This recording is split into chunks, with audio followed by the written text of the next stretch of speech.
यहाँ जितने एमपी बैठे हैं विपक्ष के, इनसे पूछ के देखो कि इनके जिले में क्या हाल है। इनका जिला अधिकारी सुनता नहीं सुनता, एमपी बैठे हैं, पूछ के देखो विपक्ष के, आपको पता लग जाएगा। गण की अनुमति देना संशोधन।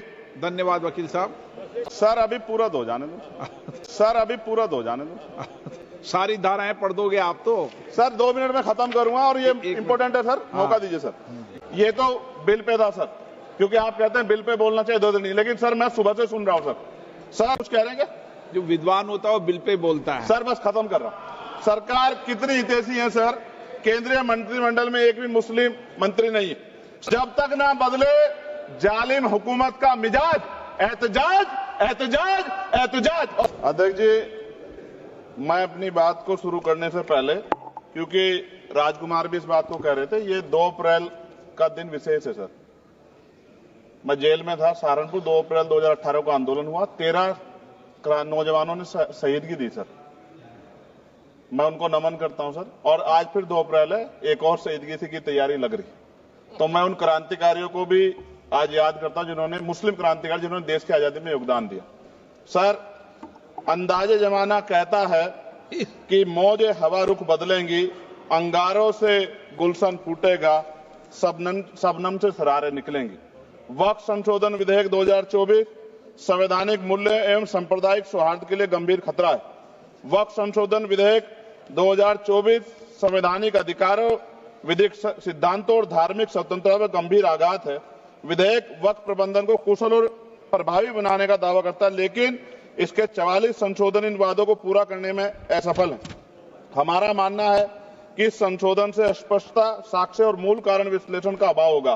पूर्व संशोधनों का मूल्यांकन नहीं होगा, हितधारकों से परामर्श की पारदर्शिता नहीं होगी, मौलिक अधिकार का उल्लंघन होगा। Article 13, article 14, article 25, article 26, article 50, article 300 सर्वोच्च न्यायालय के निर्णय, स्थापित कानून और इस्लामी सिद्धांत और संविधान की भावना का उल्लंघन होगा।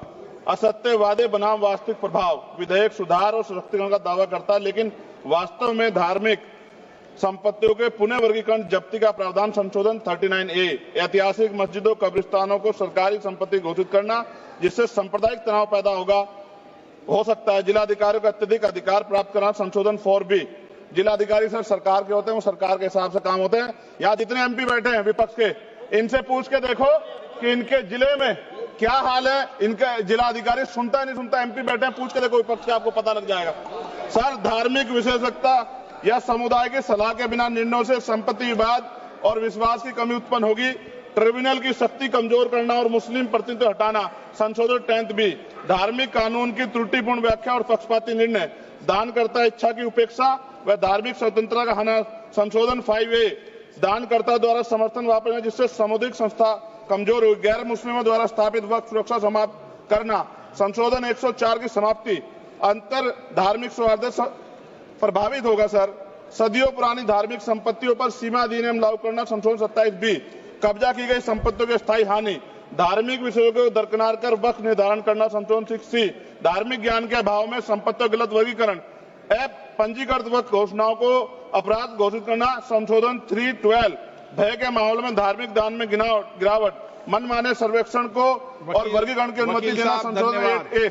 धन्यवाद वकील साहब। सर अभी पूरा दो जाने दो। सारी धाराएं पढ़ दोगे आप तो? सर 2 मिनट में खत्म करूंगा और ये इंपॉर्टेंट है सर, मौका दीजिए सर।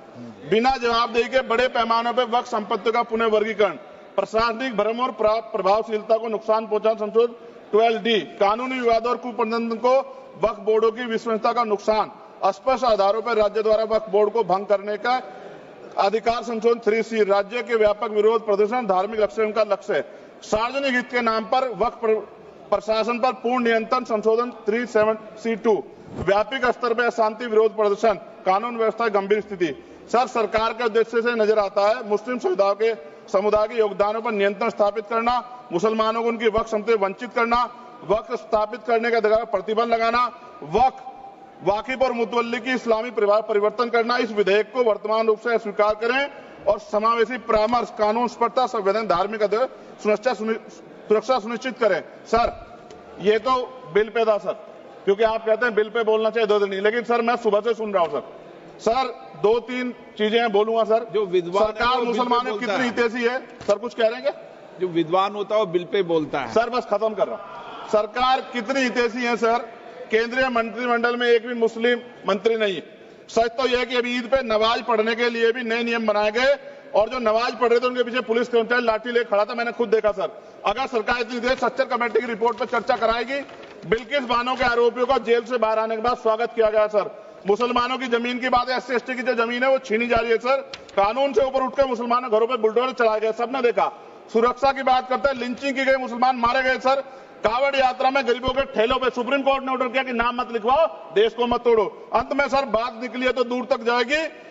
पार्टी सरकार के नेता यात्रा निकाल के कहते हैं मुसलमानों को भगाओ, और कहीं एक मुस्लिम MP पिछली बार सर उनको क्या क्या शब्द निकले, कोई निंदा नहीं हुई सर, और उसका प्रमोशन हुआ।